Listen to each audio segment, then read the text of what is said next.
You ever get that feeling like there's got to be more to the world than what we see? Like, what if just behind the everyday things, there were hidden doors to a whole other reality? Oh, yeah. I think about that all the time. Like, what if a simple wardrobe, the kind in your bedroom, was actually a portal to something Oh, amazing? wouldn't that be wild? Well, today we're going to kind of step through one of those doors. Okay. We're going deep into C.S. Lewis's The Lion, the Witch, and the Wardrobe, the book. Yeah, a classic. And we'll be looking at specific parts of the book, little excerpts. I see. Our goal, to really retrace the steps of those Pevensie kids when they first discovered Narnia. Right from the start. Exactly. From the moment they walk through that wardrobe, we'll see how different Narnia is from their world, England during the war. Hmm. All the amazing stuff they find, but also the scary things they run into. Yeah, yeah. The contrasts are really striking in that book. Totally. And be ready for some surprises along the way. We'll see how Lewis mixes ordinary things with the totally magical. Right. Plus, we'll start to see how those major conflicts in the story begin. The seeds of it all. That's it. So, wartime England, not exactly a happy place, rationing, evacuations. Right. A very grounded reality. And then, boom, suddenly there's magic. It's such a cool contrast that Lewis sets up. It's masterful how he does it. You have that ordinary world and then this sudden burst of the extraordinary. Those first moments where the lines blur are just fascinating. Okay, so let's start with Lucy. Yeah. She's the first one to find Narnia, right? Alone, yeah. The kids are sent to this huge old house. Owned by a professor. Right. And I love that bit where Peter says, no one can hear us in this house. It's practically a museum. Sets the stage for some exploring, doesn't it? They have all this freedom. Exactly. And Lewis describes her as both scared and excited, inquisitive. Yeah, like any kid in a new place. She finds this wardrobe, nothing special about it at first, Just a piece of furniture. but her curiosity gets the better of her. And that's where it all begins. But it's funny, she thinks to herself, I mustn't shut myself in. Shows her sensible side even when she's about to step into a whole other world. So true. Then boom, she's in Narnia.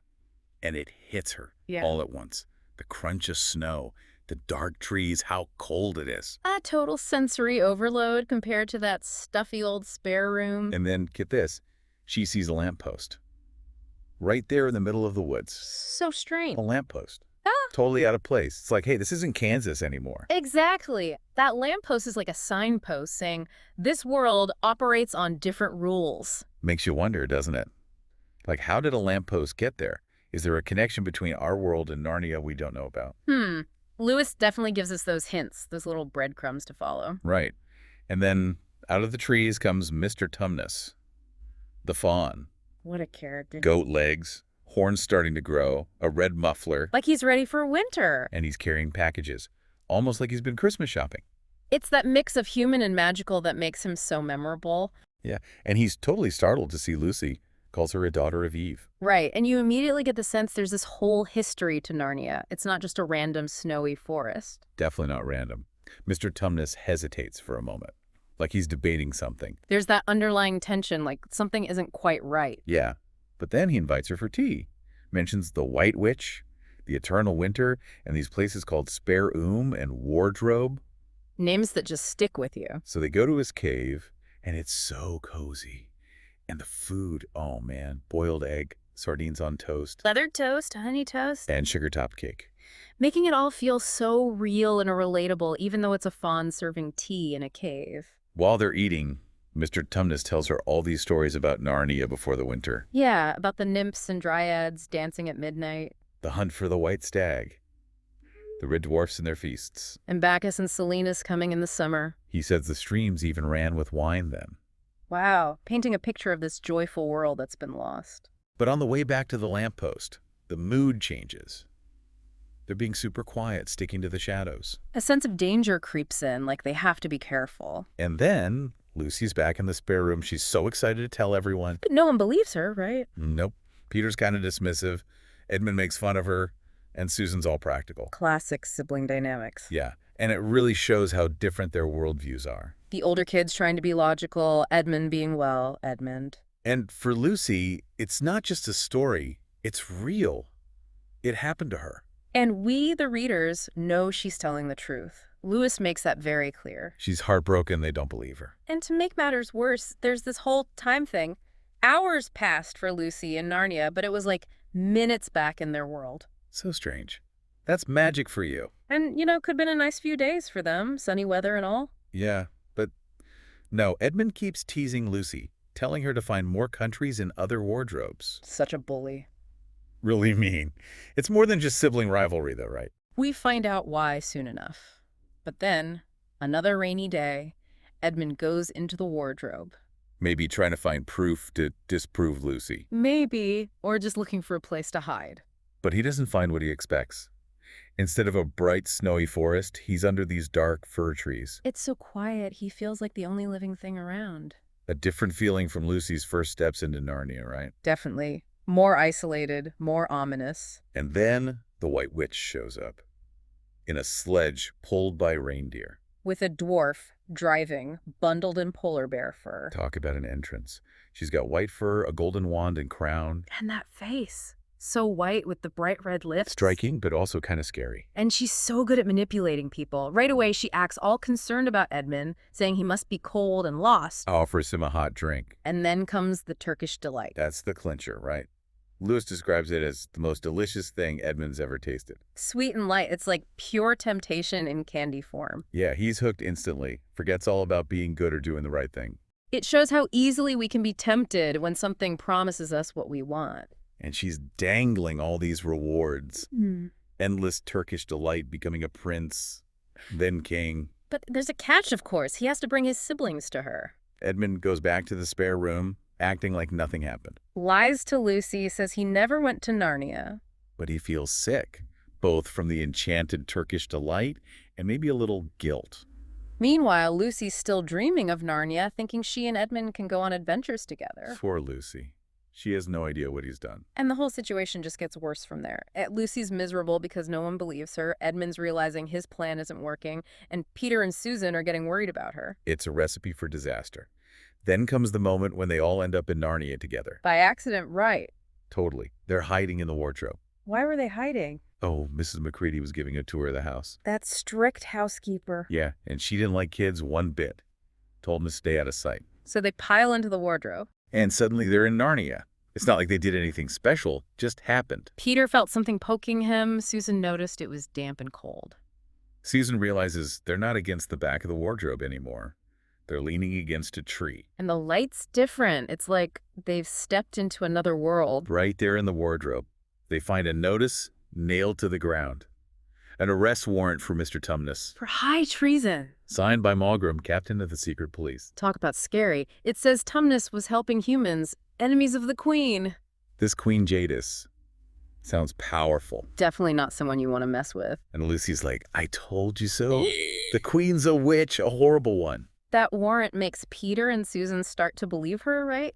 It's physical proof. Yeah, it's hard to deny anymore. But for Edmund, it's a whole different story. He recognizes the place, remembers being there with the White Witch. Oh. All those thoughts about the Turkish delight and being king, they're clashing with the reality of what the witch is really like. Stuck between a rock and a hard place. So they set off, walking past a frozen dam. Symbol of the White Witch's power over Narnia, freezing everything. And Edmund knows where they're heading.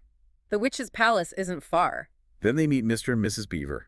What a relief. A warm welcome in the middle of all this cold and danger. Their house is amazing, like a giant beehive with smoke coming out the top. And the food they serve, fish, potatoes, marmalade roll. And tea, of course. It's so cozy and inviting. The Beavers know all about the White Witch, and they tell them about this prophecy about sons of Adam and daughters of Eve coming to Narnia. Which is them, the Pevensie kids. Yeah, the Beavers explain why the witch is so afraid of humans. And Mr. Beaver, he's sharp, he looks at Edmund and says, "You've been with the witch, haven't you? Eaten her food." He can tell just by looking. Pretty impressive. Lucy confirms that Edmund did meet the witch. Uh-oh. The Beavers are like, we gotta get out of here now. They say the witch will be furious when she finds out humans are in Narnia. And then Edmund does the unthinkable. He betrays them all. Sneaks away in the night. He wants that Turkish delight, wants to be king. Even though, deep down, he knows the witch is bad. It's that pull of temptation. It can be so strong. He has a tough journey back to the witch's palace. It's cold. He keeps slipping and falling. Not like riding in her comfy sled. But even then, he's thinking about being king, about all the roads he'll build, how he'll boss Peter around. Really shows how selfish he is. He finally reaches the palace, this huge stone castle. And there are all these creatures, frozen solid. Victims of the witch's magic. Edmund knows they're just statues, but he can't help but feel creeped out. Then he runs into Mogrim, the wolf, totally loyal to the witch. Talk about a scary encounter. Back at the Beaver's place, they're packing up to escape. Mrs. Beaver's making sure they have everything they need. Food, tea, sugar. Even in a crisis, she's practical. They set off, following Mr. Beaver. They reach a cave. Gotta take shelter. And then, through the snow, they hear sleigh bells. Jingle bells! It's Father Christmas. What a surprise. Yeah. And it's a sign, the Beavers say, that Aslan is coming. That the witch's magic is getting weaker. Hope is returning to Narnia. Father Christmas gives them gifts.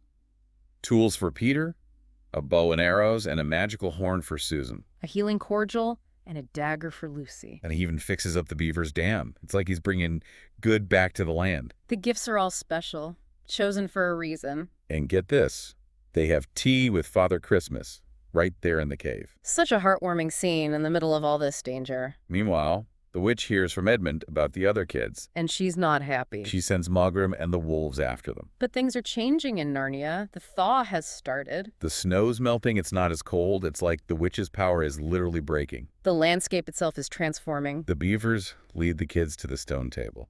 That ancient monument. It's this huge slab of gray stone with all these carvings on it. And there's a pavilion nearby, yellow silk and red cords. A sign of a different time before the witch. Then they see Aslan for the first time. Surrounded by all these Narnian creatures. Tree women, well women, centaurs, a unicorn. A bull with a man's head. Leopards carrying Aslan's crown and standard. Such a powerful presence. Peter tries to speak to him, but he's a bit nervous. Understandable. But Aslan speaks, and his voice is deep and reassuring. Everyone feels a sense of peace. Aslan shows Peter Paravel, the castle with the 4 thrones, and says, "You will be High King." Talk of destiny. But then Susan blows her horn. Danger. Mogrim and the wolves attack. Susan's in trouble. Peter, even though he's scared, he fights Mogrim and kills him. So brave. Aslan knights him, calls him Sir Peter Wolf's Bane. And tells him to always clean his sword after battle. Bit of humor there, right? Yeah, Lewis is good at that, mixing the serious with the lighthearted. Meanwhile, Edmund's been captured by the witch. She shows up to meet Aslan. A tense confrontation. They agree to meet at the stone table. But the witch has a trick up her sleeve. She demands Edmund's life, says it's the law of the deep magic. And then Aslan, he does the most incredible thing. He sacrifices himself. Oh, Edmund. He lets the witch and her followers humiliate him, and then he dies. Such a powerful moment. Susan and Lucy are watching, hidden nearby. They're devastated. But even in death, there's kindness. The mice come and gnaw at the ropes that were binding Aslan. It's heartbreaking. But then, a miracle. Aslan comes back to life. He explains it's because of a deeper magic. He was innocent, he died in place of a traitor, so death couldn't hold him. He's stronger than ever now. He promises to go to the witch's castle. And he does. With Susan and Lucy, they see all the creatures the witch has turned to stone. So sad. But Aslan breathes on them, and they come back to life. Mr. Tumnus, too. It's like a huge party, everyone's celebrating. But the battle's not over. The giant rumble buffin smashes down the castle gates. Aslan's army charges in. They fight the witch's forces, and Edmund, he fights too, helping to defeat the witch. He's redeemed himself. Lucy uses her cordial to heal him. And then, the coronation.